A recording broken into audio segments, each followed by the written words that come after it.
አሁን ሰይጣን አፋችንን ብቻ ነው የከፈተው። ኧረ ጆሮአችንን ይክፈትልን፣ ጆሮአችንን ይክፈተው በእውነቱ። እንደው ዝም በሉ እስቲ።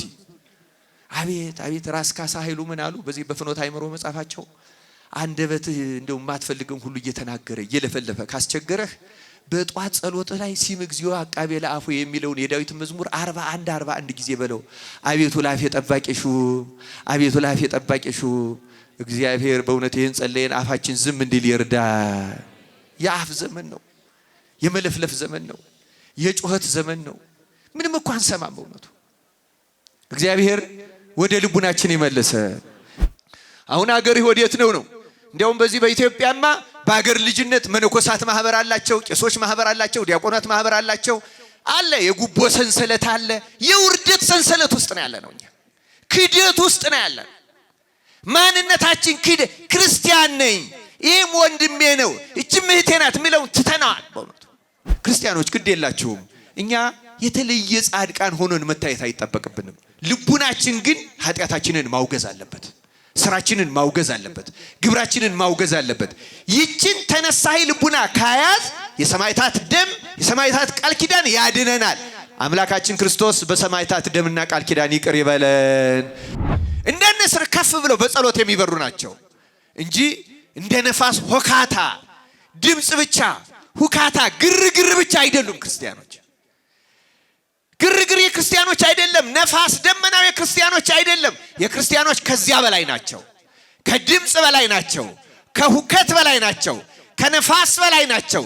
ከረብሻ በላይ ናቸው። እንደ ንስር ይመጥቃሉ፣ ይምዘገዘጋሉ፣ ወደ ሰማያት ይወጣሉ። ሁከቱን ግርግርታውን ያልፉታል፣ ይሻገሩታል እንጂ በዚህ ዓለም ግርግር አይሰለሙም ክርስቲያኖች። ክርስቲያን ድምጹ አይሰማም። ቤተ ክርስቲያን ውስጥ 1 ሚሊዮን ቢሆን ድምጹ አይጸጥ ያለ በአለቱ በክርስቶስ መንገድ የሚጓዝ መረማመጃው ክርስቶስ ነው። ሕግህ ለእግሬ መንገድ ለእግሬ መብራት ለመንገዴም ብርሃን ነው እንዳለ ሕጉን ተከትሎ ስርዓቱን ጠብቆ ፍጹም ጸጥተኛ ሆኖ አንድም የእባብ መንገድ በአለት ላይ ዱካው እንደማይታወቀው ክርስቲያንም በመንገዱ ላይ ኃጢአት አይገኝበትም። ክርስቶስ የእያንዳንዳችን ደካማ ነፍስ ይፈልጋታል። የሌባውን ነፍስ፣ የገዳዩን ነፍስ፣ የዘማዩን ነፍስ፣ ያመንዝራውን ነፍስ ይፈልጋታል። ታጥባ በንስሐ ተወሉላ ከብራ አጊጣ ከሷ ጋር መሆን ይፈልጋል ክርስቶስ። ይሄ ያስደንቃል፣ ሊመረመር አይችልም። አው መንገዱ እንዴት ይቻላል በዚህ ዘመን የሚል ሰው አለ። ይቻላል። እንደ መርከበኛ ሁን። መርከበኛ መንገዱን ያውቃል። የራስን መንገድ ያዝ። አንተ ለምን በማዕበሉ ትመራለህ? አንተ በሌላው ለምን ትጓዛለህ? አንቺ ሌላውን ለምን ትመስያለሽ? ይቻላል። እየቀዘፉ መሻገር ይቻላል። አቅጣጫን አለመሳት ይቻላል። ወደ ክርስቶስ መድረስ ይቻላል። እንደዚህ እንድንደርስና ከሱ ጋር እንድንገናኝ አምላካችን እግዚአብሔር ይርዳን። የኛ ሰማዕትነት ነገስታትን ድል መንሳት አይደለም። የኛ ነገስታት በዚህ ዓለም በዙፋን ላይ የተቀመጡ ነገስታት አይደሉም።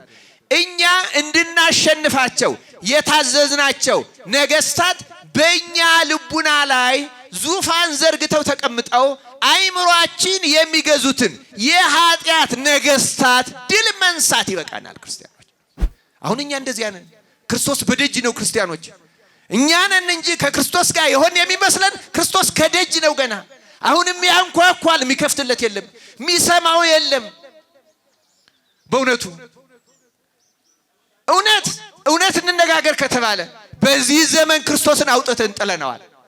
ልክ ነው፣ በስሙ እናስተምራለን፣ ልክ ነው፣ በስሙ እንዘምራለን፣ ልክ ነው፣ በስሙ አንዳንድ ነገር እናደርጋለን። ግን እርሱ ከእናንተ ጋር ነኝ አላለም። ኧረ ከደጅ ነኝ ይላል። ከደጅ ነኝ አውጥታችሁኛል፣ በሚገባ ሃይማኖትና ምግባር አይደላችሁም ይላል።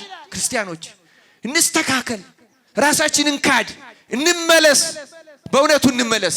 አምላከ ቅዱስ ቂርቆስ ወደ እርሱ እንድንመለስ በቸርነቱ ይርዳን። ክርስቲያኖች ራስን ከመካድ እንጀምር። የትናንት ማንነታችን ከመካድ እንጀምር። ስሜ ክርስቲያን ነው እንበል። በክርስቶስ ስም እንመካ። በክርስትና ስማችን እንመካ። በሃይማኖታችን እንመካ። የሚመካ ቢኖር በእግዚአብሔር ይመካ ነው የተባለው። በሌላ እንመካ። ታሪካችን ጥሩና እውነት እንኳን ቢሆን ልንመካበት አንችልም። ልንገራችሁ፣ ላሊበላ የሰራው ታሪክ ድንቅ ነው። በሱ ተመክተን ግን ጻድቅ መሆን አንችልም። ክርስቲያኖች የኛ ደስታ ከማግኘት የሚመነጭ አይደለም። የኛ ደስታ ከመከበር የሚመነጭ አይደል። የኛ ደስታ ክርስቶስን ከመምሰል ራስን ከመካድ ሕገ እግዚአብሔርን ከመጠበቅ የሚገኝ ደስታ ነው። ያን ደስታ ከኛ የሚነጥቀው የለም እና ቅዱስ ቂርቆስ ፍጹም ደስተኛ ነበረ። በዚህ ዘመንም በመከራ ውስጥ ሆነን የምንደሰትበትን ኃይልና መንፈስ እግዚአብሔር በቸርነቱ ስለ ቅዱሳኑ ብሎ ያደለን። ከመቤታችን ከንጽሕት ቅድስት ድንግል ማርያም ቀጥሎ ክርስቶስ ቸል የማይለው ጸሎት ቢኖር የሰማዕታት ጸሎት ነው። አንድ ሰማዕት በክርስቶስ ስም ደሙን ካፈሰሰ በኋላ ክርስቶስን ለምኖ የሚከለከለው ነገር ምንም የለም። ክርስቲያኖች በሰማዕቱ ቂርቆስ ተመኩ፣ ተማጸኑ። በቅድስት ኢየሉጣ እንማጸን፣ በሰማዕታት ሁሉ እንማጸነው። ክርስቲያኖች አምላካችን ክርስቶስ በእውነቱ ከልባችን የምንወደው መሆኑ የሚታወቀው ፍላጎታችን ክደን ሰማዕትነትን ስንናፍቃት ነው።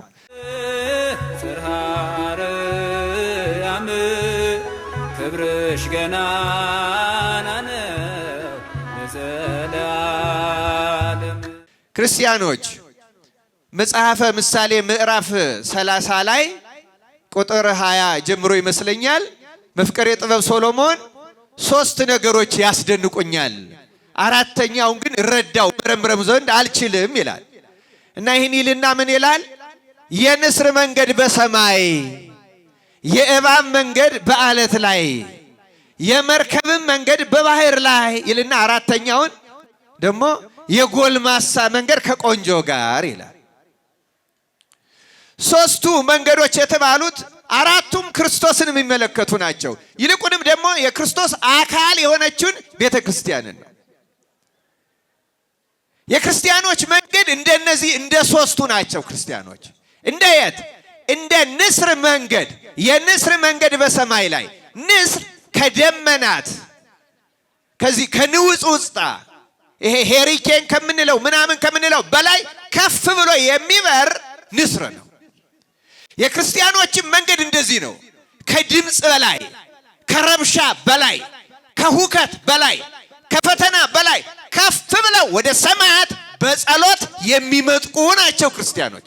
እንደ ንስር ከፍ የሚሉ ወደ እግዚአብሔር ሕሊናቸው የሚመሰጥ አንገታቸውን ደፍተው ሰማያ ሰማያት እንደ ዳዊት እማይምቅ ጸዋይኩ ከእግዚኦ እያልኩ አንገቱን ደፍቶ ከጥልቅ ልቡናዬ ወደ ሰማይ ጮክ ወደ አንተ ጸለይኩ የሚሉ ናቸው። እንደ ንስር ከፍ ብለው በጸሎት የሚበሩ ናቸው እንጂ እንደ ነፋስ ሆካታ ድምፅ ብቻ ሁካታ ግርግር ብቻ አይደሉም ክርስቲያኖች። ግርግር የክርስቲያኖች አይደለም። ነፋስ ደመናው የክርስቲያኖች አይደለም። የክርስቲያኖች ከዚያ በላይ ናቸው። ከድምፅ በላይ ናቸው። ከሁከት በላይ ናቸው። ከነፋስ በላይ ናቸው። ከረብሻ በላይ ናቸው። እንደ ንስር ይመጥቃሉ፣ ይምዘገዘጋሉ፣ ወደ ሰማያት ይወጣሉ። ሁከቱን ግርግርታውን ያልፉታል፣ ይሻገሩታል እንጂ በዚህ ዓለም ግርግር አይሰለሙም ክርስቲያኖች። እግዚአብሔር እንደዚያ እንድንሆን ይርዳን። ሁለተኛ የእባብ መንገድ በአለት ላይ። እባብ በአለት ላይ ቢሄድ ዱካውን ታውቁታላችሁ? የሚያገኘው አለ ወይስ በአለት ላይ ሲሄድ እባብን የሚሰማው አለ? ክርስቲያን ማለት ይሄ ነው። ክርስቲያን ድምፁ አይሰማም። ቤተ ክርስቲያን ውስጥ 1 ሚሊዮን ቢሆን ድምፁ ጸጥ ያለ በአለቱ በክርስቶስ መንገድ የሚጓዝ መረማመጃው ክርስቶስ ነው። ሕግህ ለእግሬ መንገድ ለእግሬ መብራት ለመንገዴ ብርሃን ነው እንዳለ ሕጉን ተከትሎ ስርዓቱን ጠብቆ ፍጹም ጸጥተኛ ሆኖ አንድም የእባብ መንገድ በአለት ላይ ዱካው እንደማይታወቀው ክርስቲያንም በመንገዱ ላይ ኃጢአት አይገኝበትም፣ አይታወቅበትም። ይሄ ለክርስቶስ ነው። አቡሊዲስ የተባለ ሊቅ እንደተረጎመው እባብ ለክርስቶስ ምሳሌ ይሆናል። በዚህ አግባብ ልክ አንበሳ ለክርስቶስም ለዲያብሎስም ምሳሌ እንደሚሆነው እባብም ለዲያብሎስም ለክርስቶስም ለክርስቲያኖች ምሳሌ ይሆናል። የእባብ መንገድ የክርስቲያኖች መንገድ ያ ነው። ጸጥታ፣ እርጋታ፣ ማስተዋል። ራሱ መጸለይ ያቃተው ሰው እንኳን ቢሆን ሌላውን ባለመረበሽ በሌላው ጸሎት የሚጠቀም ልብ የገዛ ያስተዋለ ቅዱስ ቂርቆስ እንዲሁ ይመስላችኋል? ለሰማዕትነት የበቃው የመጀመሪያው ሰማዕትነት እኮ ይሄ ነው። ፈቃድን መተው፣ ፍላጎትን መካድ። ሊከተለኝ የሚወድ አለ ጌታ መድኃኔዓለም ክርስቶስ ራሱን ይካድ፣ መስቀሉንም ተሸክሞ ምን ያድርግ? ይከተለኝ። መጀመሪያው ራስን መካድ ነው። የራስን ፍላጎት፣ የራስን ስሜት።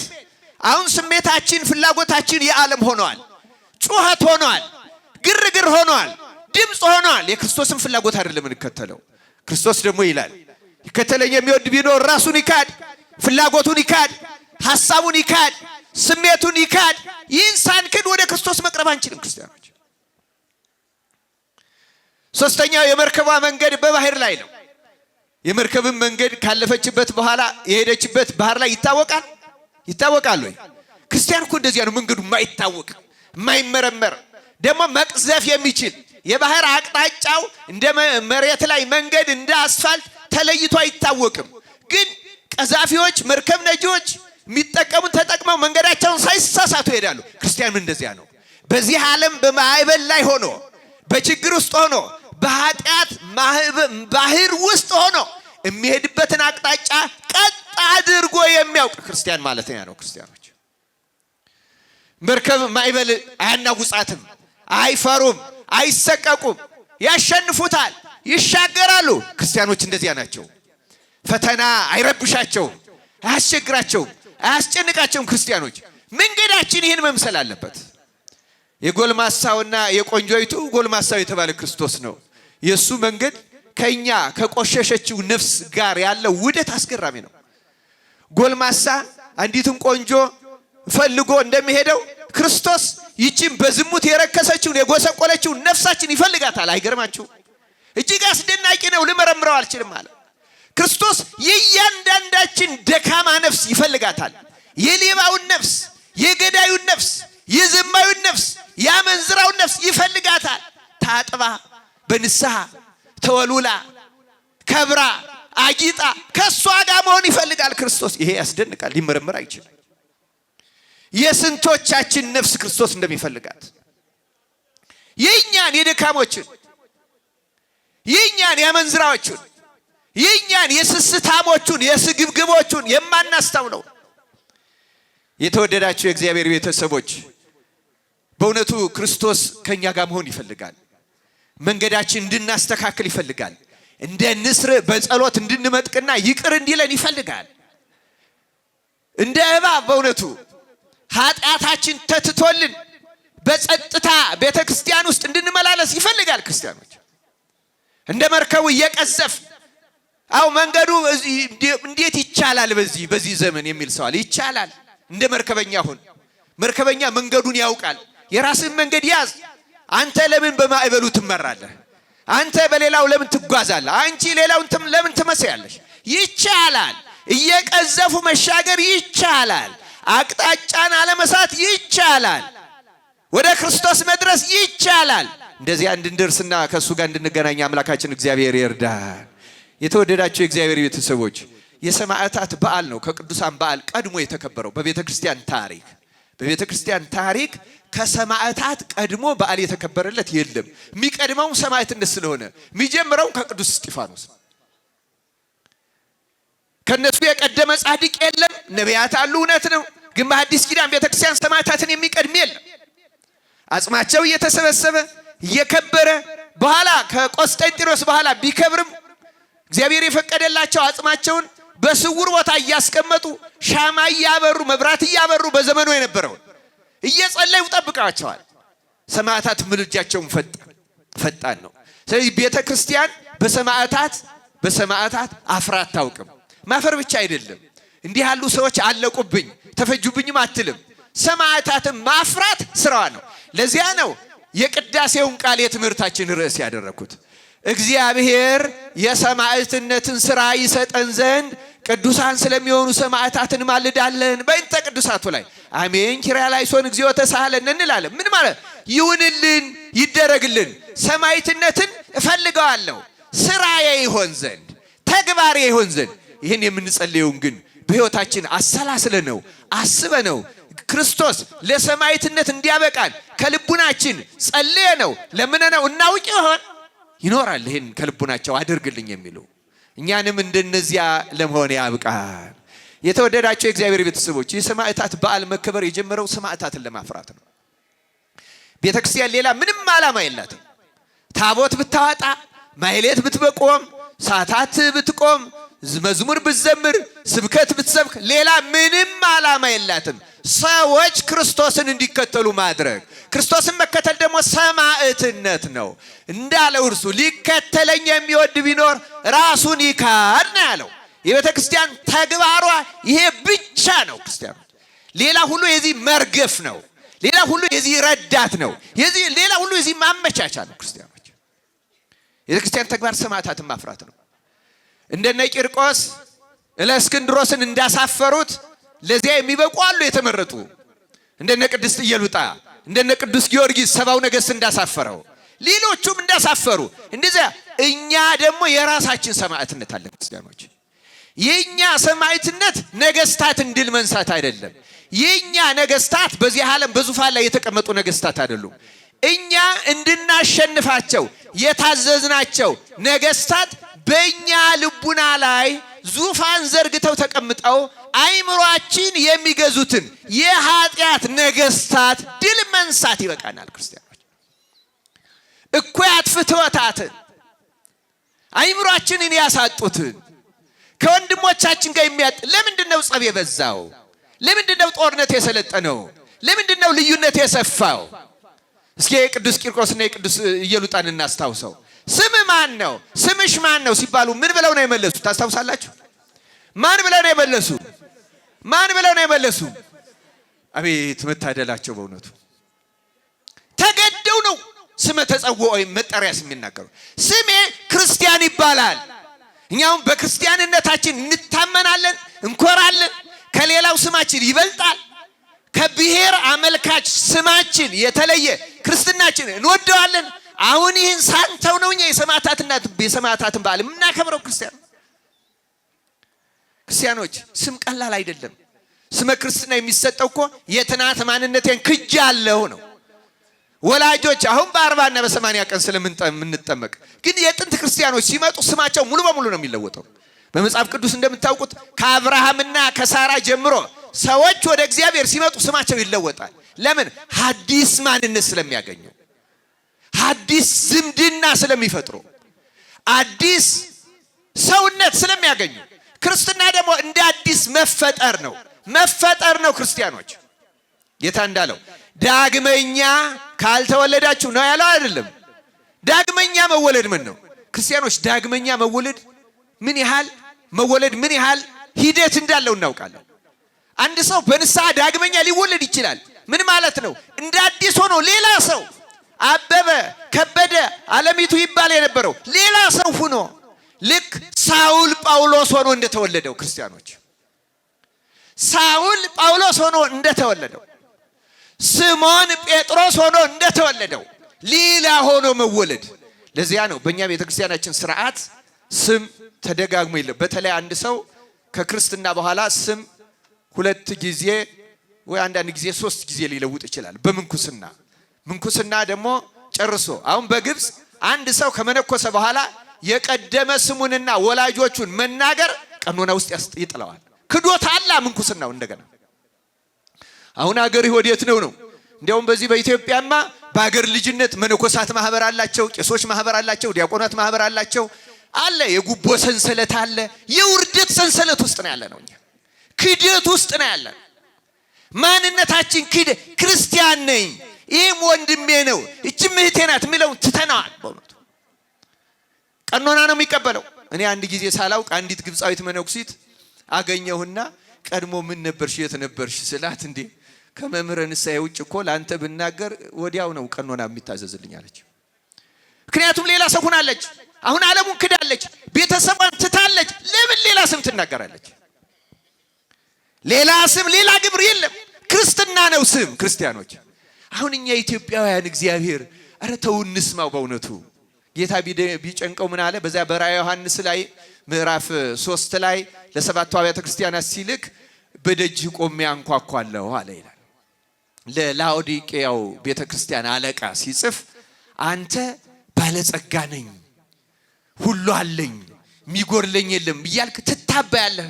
ግን አንተ ድሃ ነህ፣ እውር ነህ ምንም የለህም አለው ጌታ መጥቶ ይላል። ምንድነው ያቺ ቤተክርስቲያን በታሪክ በጣም ባለጸጋ ነበረች እና በክርስትናቸው ይመኩ ነበረ።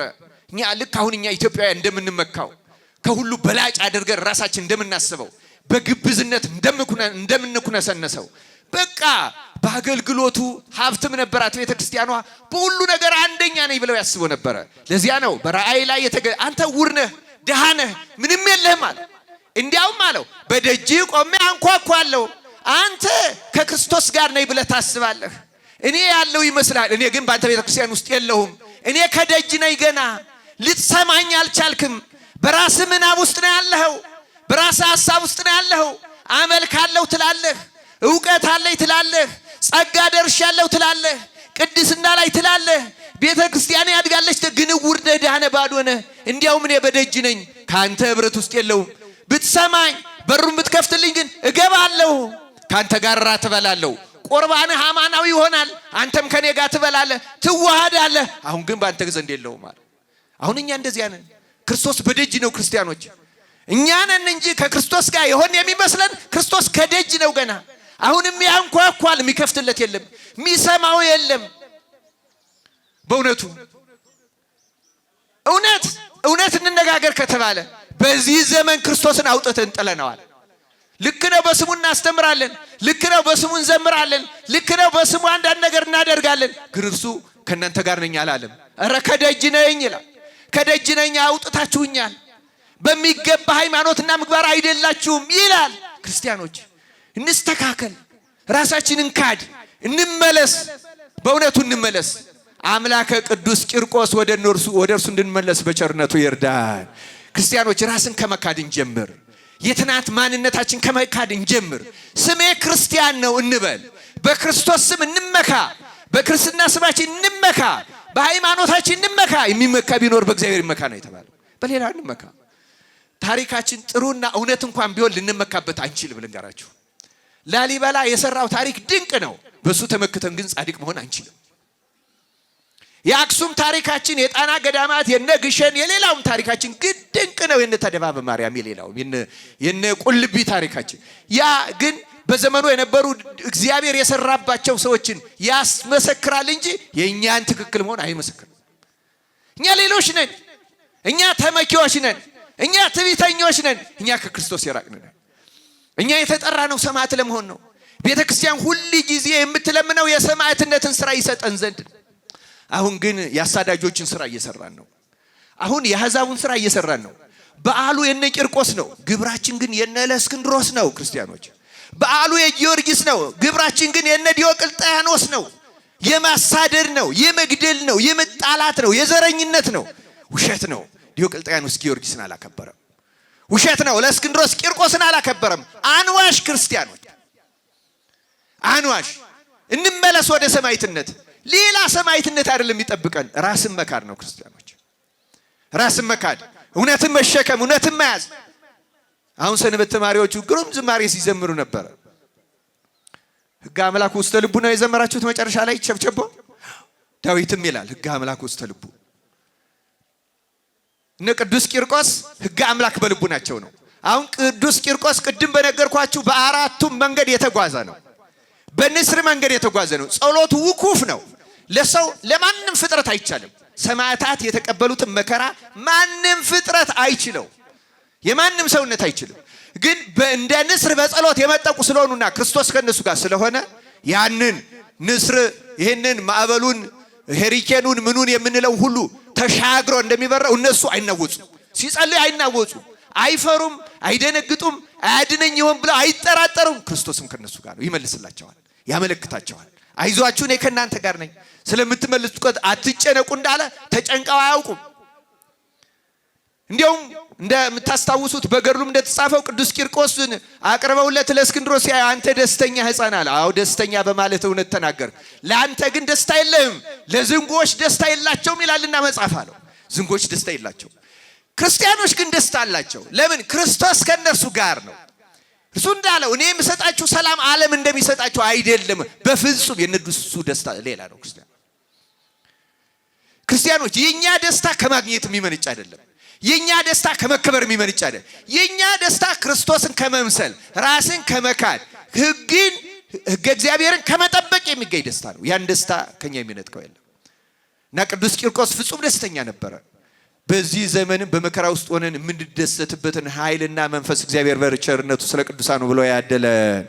ክርስቲያኖች ስራችን የሰማዕትነት ስራ ነው። አሁን ጊዜው ቅዳሴ እየደረሰ ያለበት ነው። ታላላቅ አባቶችም አሉ። ምዕዳንም ማግኘት አለብኝ። አንድ ነገር ግን አጠንክሬ መናገር እፈልጋለሁ። ክርስቶስ ሁላችንም ሰማዕታት እንድንሆን ነው የጠራን። ሁላችንም እንድንከተለው ነው የጠራን። ሁላችንም በሰማዕታት መንገድ እንድንጓዝ ነው የሚፈልገው። ከሰማዕታት ክብር እንድንደርስ ነው። አምላካችን እግዚአብሔር ለዚያ ክብር ያበቃን። ቅዱሳን መናኞች እና አቡነ ተክለ ሃይማኖት ለምሳሌ ጭንቀታቸው ብዙዎቹ ቅዱሳን ሰማዕት ላልሆን ነው ወይ? ሰማዕት ሆኜ ደሜን ለክርስቶስ ላላፈስ ነው ወይ? የብዙ ክርስቲያኖች ጭንቀት እንዴት ሰማዕት ሳልሆን አልፋለሁ የሚል ነበር የብዙዎች ጭንቀት። ይሄ እስከኛው እስከ አቡነ ተክለ ሃይማኖት ዘመን ይደርሳል።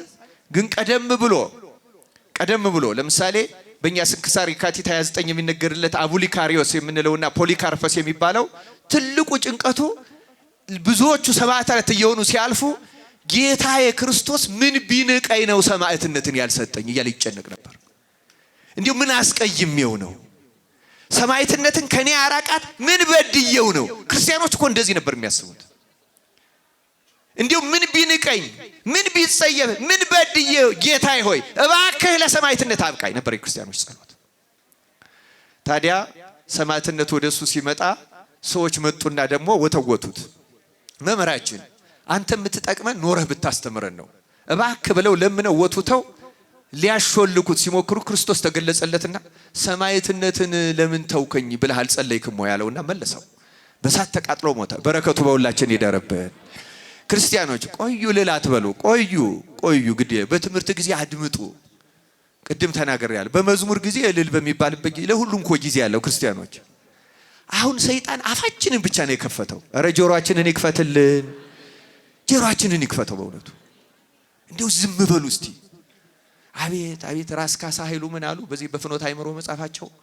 አንደበትህ እንደው የማትፈልገውን ሁሉ እየተናገረ እየለፈለፈ ካስቸገረህ በጧት ጸሎት ላይ ሲም እግዚኦ አቃቤ ለአፉ የሚለውን የዳዊት መዝሙር 41 ጊዜ በለው። አቤቱ ለአፌ ጠባቂ ሹም፣ አቤቱ ለአፌ ጠባቂ ሹም። እግዚአብሔር በእውነት ይህን ጸለየን አፋችን ዝም እንዲል ይርዳ። የአፍ ዘመን ነው፣ የመለፍለፍ ዘመን ነው፣ የጩኸት ዘመን ነው። ምንም እኮ አንሰማም በእውነቱ። እግዚአብሔር ወደ ልቡናችን ይመልሰ። የተወደዳችሁ ክርስቲያን አቡነ ተክለ ሃይማኖት ጻድቃኑ በዘመናቸው እነሱን የሚገል ንጉሥ አልነበረም። እባክህ ሰማዕትነትን እያሉ በኋላ ጌታ እየተገለጸ ትልልቅ ደዌ እየሰጠ ደዌህን በደዌ አሁን በሆድ ዝማ ደማቸው ሰማዕትነት ደም መፍሰስ ነው። አንተም በሆድ ዝማ ደምህ ከፈሰሰ እንደ ሰማዕትነት ቆጥርልሃለሁ አላቸው። ይሄ ሁሉ ሰማዕትነትን በመውደድ የመጣ ልመና ነው። ክርስቲያኖች እባክህ ሰማዕትነትን አትንፈገኝ ስላሉ የክብር መጨረሻው ሰማዕትነት ነው። የቤተ ክርስቲያን የጸሎቷ አምድም የሆነው ለዚህ ነው። ሰማዕትነትን ስራ አድርገህ ትሰጠን ዘንድ ስለ ቅዱሳን ሰማዕታት እንማልዳለን። ሰማዕትነት ለምን ይመስላችኋል እንደዚህ የተለመነው? የሰማዕታት ምልጃቸው ከመቤታችን ቀጥሎ ከመቤታችን ከንጽሕት ቅድስት ድንግል ማርያም ቀጥሎ ክርስቶስ ችል የማይለው ጸሎት ቢኖር የሰማዕታት ጸሎት ነው። አንድ ሰማዕት በክርስቶስ ስም ደሙን ካፈሰሰ በኋላ ክርስቶስን ለምኖ የሚከለከለው ነገር ምንም የለም። ክርስቲያኖች ይህን የተመለከተ አንድ ታሪክ ነግሬያችሁ ትምህርቴን እጨርሳለሁ። ግብፅ ገዳማ አስቄጥስ የሚባል ትልቅ ገዳም አለ። ታላቁ አባ መቃርዮስ የመሰረተው ገዳም። ይህን ታውቃላችሁ ሁላችሁም አይደለም? በረከቱ በሁላችን ይደርብን። አባ መቃርስ ታላቅ ጻድቅ ነው። ስለሱ አልናገርም፣ ጊዜም አይበቃንም በእውነቱ። በገዳሙ 49 ሰማዕታት 40 ወተሳቱ ለባሳያነ መስቀል የምንላቸው ሰማዕታት አሉ። እና ግብፅ በተለይ ገዳማ አስቄጥስ ለሊቢያ ለሰሜን አፍሪካ በርበሮች ለሚገኙበት ቅርብ ስለነበሩ በርበሮች እየመጡ እነዚህ በርበሮች አረማውያን ናቸው።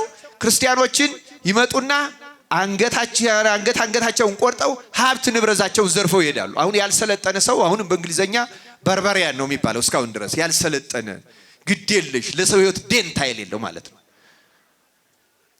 በዚህ ነው የሚጠራው። እና እነዚህ በርበሮች የግብፅ ገዳማትን ብዙ ጊዜ አጥፍተዋቸዋል።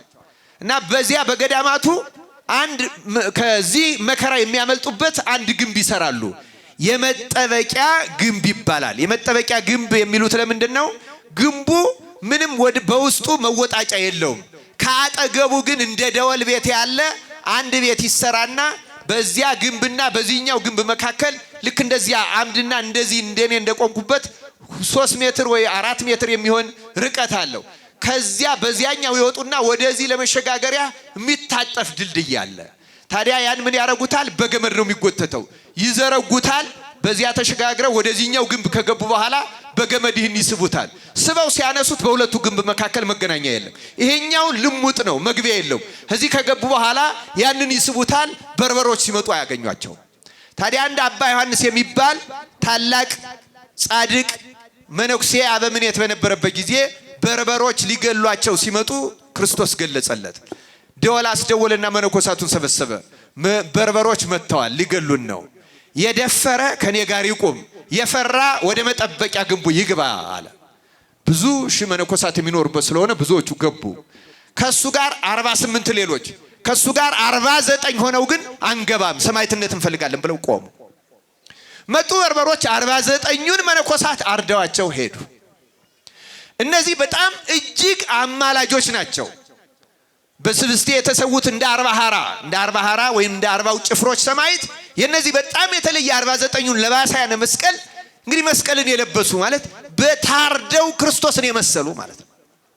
ታዲያ አንድ ጊዜ እንዲሆነ በገዳማ አስቄጥስ በአንድ ወቅት የነበሩት መነኮሳት ስንፍና ተጫናቸው።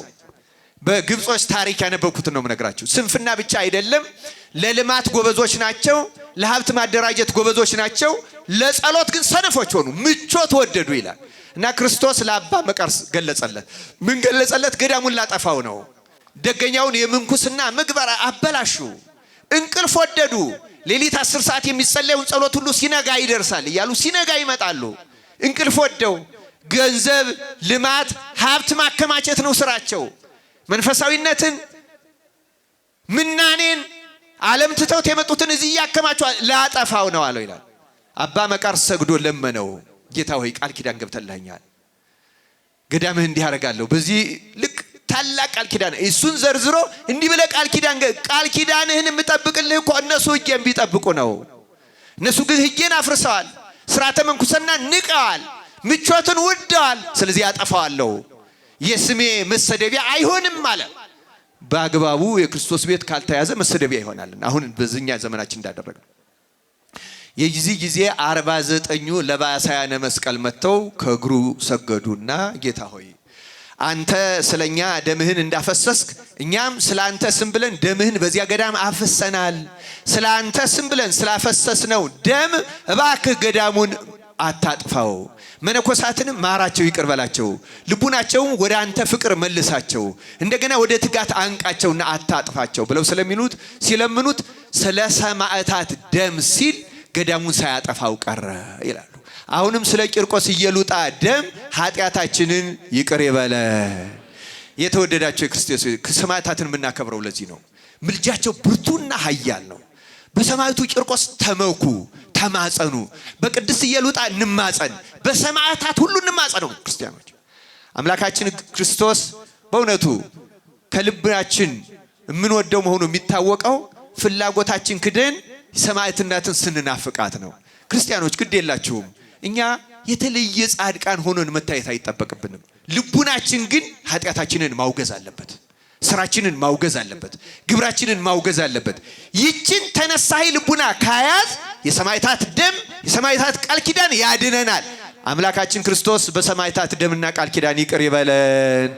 ሰማዕትነትን ለመውደድ ሰማዕትነትን ለመናፈቅ ሰማዕታትን ለማክበር በእነሱ መንገድ ለመጓዝ ያብቃን።